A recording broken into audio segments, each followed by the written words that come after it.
Do you want to read it? No. There were once 3 brothers who were travelling along a lonely, winding road at twilight. In time, the brothers reached a river too treacherous to pass. But being learned in the magical arts, the 3 brothers simply waved their wands and made a bridge.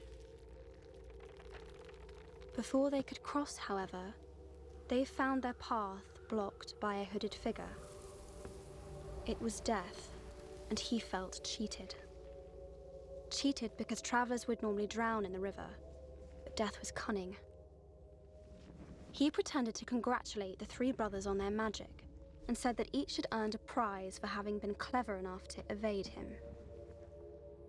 The oldest asked for a wand more powerful than any in existence, so Death fashioned him one from an elder tree that stood nearby.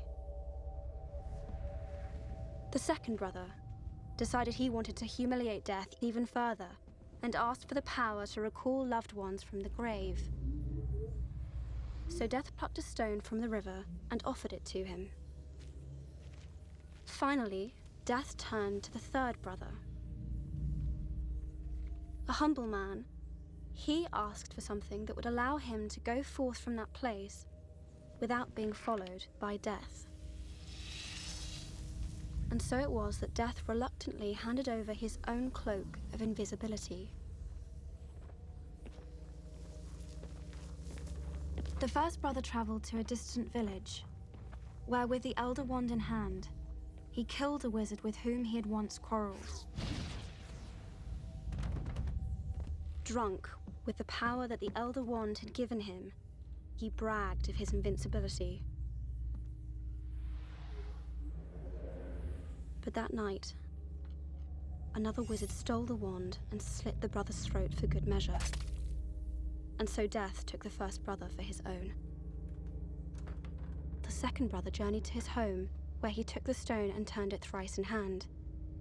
To his delight, the girl he had once hoped to marry before her untimely death appeared before him.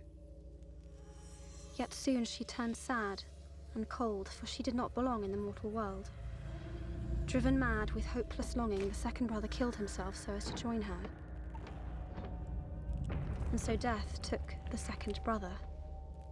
As for the third brother, Death searched for many years but was never able to find him.